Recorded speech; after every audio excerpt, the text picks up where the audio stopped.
നമസ്കാരം. ഞാനിപ്പോൾ നിൽക്കുന്നത് നമ്മുടെ കുംഭമേള നടക്കുന്ന തിരുനാവായ നീളാതീരത്തെ യജ്ഞഭൂമിയിലാണ്. തൊട്ടടുത്ത് തന്നെ നമുക്ക് തിരുനാവായ ക്ഷേത്രം കാണാൻ പറ്റുന്നതാണ്. ഇവിടെ ഭയങ്കര അധികം ജനക്കൂട്ടങ്ങൾ വന്നു കൊണ്ടിരിക്കുന്നു.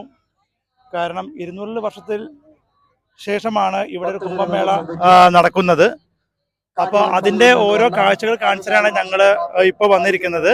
ശരിക്കും നമ്മൾ രാത്രി സമയമൊക്കെ ഭയങ്കര ഭംഗിയായിരിക്കാം. പക്ഷെ നമ്മൾ ഇപ്പോൾ ഈ ഉച്ച സമയത്താണ് വന്നിട്ടുള്ളത്. പക്ഷെ ഇപ്പോൾ ഭയങ്കര വെയിലാണ്. ജനുവരി 19 തീയതിയാണ് ഇത് തുടങ്ങിയിട്ടുള്ളത്. ഫെബ്രുവരി 3 തീയതി കഴിയും. അപ്പോൾ നമുക്ക് എന്തായാലും ഇവിടുത്തെ കാഴ്ചകൾ ഓരോന്നായി കാണിച്ചു തരാം.